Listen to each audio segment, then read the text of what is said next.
Assalamualaikum warahmatullahi wabarakatuh. Perkenalkan kami dari Forum Group Discussion 5 dari MPKT 13 dengan dosen pengampu itu Prof. Riri Fitrisari. Kali ini kami akan menjelaskan mengenai PKM yang akan kami bawakan, yaitu PKM Pengabdian Masyarakat dengan topik itu EduFun, platform bermain dan belajar untuk anak. Mungkin selanjutnya mungkin bisa perkenalan diri dulu dari masing-masing tim FG5. Boleh di next?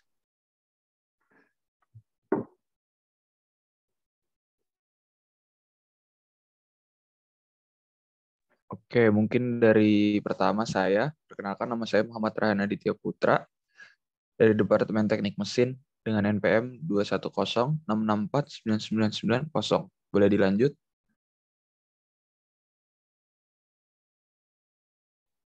Maka nama saya Muhammad Askali Hermawan dengan NPM 21066510093. Perkenalkan, nama saya Arvin Karim Fadur Rahman dengan NPM 21067322840. Perkenalkan, nama saya Galih Hendra Bagaskara dengan NPM 21066526612 dari Departemen Teknik Mesin. Perkenalkan, nama saya Muhammad Adriel Jusisio dengan NPM 21067281156 dari Teknik Mesin. Perkenalkan, nama saya Arlington Perlindungan Perjuangan dengan NPM 21067329973 dari Departemen Teknik Mesin. Dan terakhir, saya Maximilian Aryo Purwacaraka, NPM 21067329922 dari Teknik Mesin. Baik, mungkin itu untuk tim kami. Boleh dilanjut ke yang slide selanjutnya. Nah, jadi yang pertama tuh apa sih yang melatar belakangi kita mengambil topik ini? Jadi pada COVID ini membuat kegiatan pembelajaran mengajar di Indonesia jadi sangat terbatas. Dengan ditiadakannya pembelajaran tatap muka dan diberlakukannya secara daring menyebabkan berkurangnya minat belajar siswa. Oleh karena itu, kami berkeinginan untuk membuat suatu platform yang bertujuan menyajikan metode pembelajaran daring yang inovatif dan interaktif, sehingga membuat siswa merasa terlibat dalam kegiatan belajar. Nah, bisa dilihat juga dari diagram-diagram ini, bisa dilihat bahwa yang menjadi halangan itu dari daring itu biasanya gara-gara sinyal, kuota, dan bimbingan dari guru. Maka dari itu kita memilih topik ini, sehingga bisa membantu pembelajaran ke depannya. Berikutnya, mungkin perkenalan dulu dari website kami. Ada beberapa fitur-fiturnya. Yang pertama itu mudah digunakan. Website kami mudah diakses dan digunakan oleh siapapun. Yang kedua, dapat digunakan kapanpun dan dimanapun. Website kami dapat digunakan di kapanpun dan dimanapun. Kemudian fitur yang menarik, website kami juga memuat berbagai game interaktif yang menarik minat anak-anak. Dan yang terakhir, untuk masa depan, mari membuat anak-anak belajar dengan menyenangkan untuk masa depannya. Nah, berikutnya ada tujuan dari platform kami. Yang pertama, menyiapkan sebuah wadah digital sebagai media pembelajaran untuk anak usia dini yang asyik dan menyenangkan, sehingga tidak mudah bosan. Yang kedua, meningkatkan efektivitas dalam belajar. Dan yang ketiga, membantu orang tua dalam membimbing anaknya di usia dini. Berikut merupakan calon pengguna website kami. Pertama, yang bakal menggunakan website kami yaitu siswa sekolah yang mengalami kesulitan mengikuti pembelajaran sekolah, terutama belajar online. Karena mungkin untuk belajar online, siswa akan lebih sulit untuk menerima materi dibandingkan belajar offline. Lalu kedua, yaitu anak-anak yang mengalami masalah dalam mengikuti cara pembelajaran yang konvensional. Misalnya mereka cepat bosan saat mendengar materi dari guru, dan sebagainya. Lalu ketiga adalah orang yang ingin menimba ilmu dengan cara yang fun, yang menyenangkan dan seru.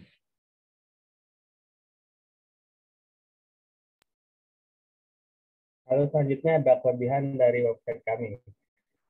Nah, pertama website kami ini kami buat dengan sangat mudah supaya bisa dapat digunakan oleh berbagai kalangan. Terus terlebih lagi website kami juga dibuat dengan secara gratis sehingga tidak mempersulit para pengguna. Nah, selanjutnya adalah metode pelaksanaan untuk membuat website-nya. Pertama adalah membuat website-nya. Lalu yang kedua adalah mengetes website-nya. Dan yang ketiga adalah memasarkan website-nya. Ya, berikutnya kita ada proses pembuatan website ini. Jadi pertama dimulai dari brainstorming, di mana kita satu kelompok tuh dari masalah-masalah yang ada dalam kehidupan kita sehari-hari, itu kita pikirkan sebuah masalah yang dapat kita selesaikan, dan termuncullah ide ini, EduFund. Berikutnya kita mulai menentukan platform, dan kita memilih website yang basisnya website agar ini bisa diakses oleh semua platform dari Android, Windows maupun iOS. Habis itu setelah kita udah memilih platform yang sesuai, kita lanjut untuk membuat tema, konsep, desain, dan nama domain untuk website kami. Dan terakhir itu kita ada tools-tools yang digunakan dalam pembuatan website kami ini berupa Python dan HTML. Baik, selanjutnya ada pengetesan atau uji coba sebuah website.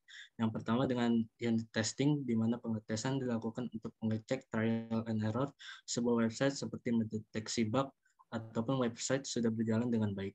Lalu yang kedua dengan stress testing, yaitu salah satu jenis pengujian yang digunakan untuk menguji stabilitas dan keandalan sistem. Pengujian ini untuk menentukan ketahanan sistem dan penanganan kesalahan dalam kondisi beban yang sangat berat. Lalu yang ketiga ada integration testing, yaitu pengetesan pada saat keseluruhan website telah diintegrasikan menjadi satu. Lalu testing yang terakhir yaitu acceptance testing, yaitu pengetesan penggunaan website oleh klien ataupun end user untuk melihat apakah mereka puas dengan sistem yang telah kita buat. Boleh dilanjut.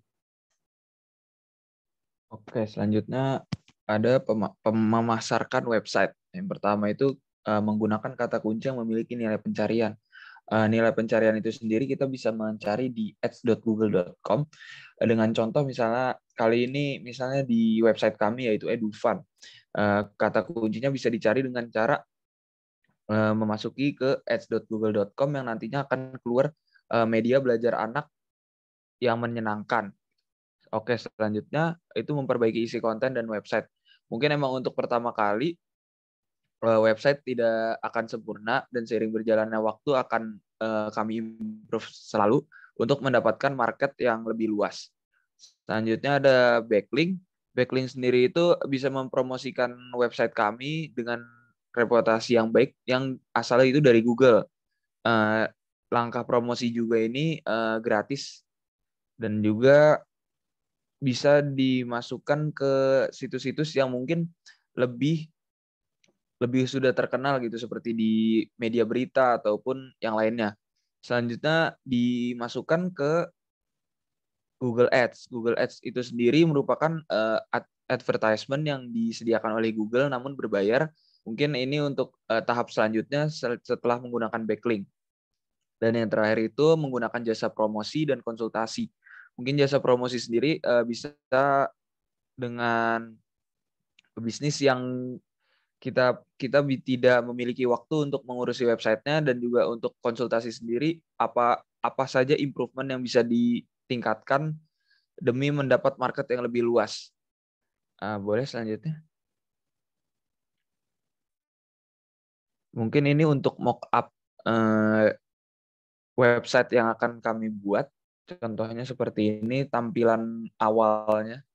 Ada pencarian, nama siswa, profil, kelas, materi, dan tontonannya. Mungkin riwayat pembelajaran juga.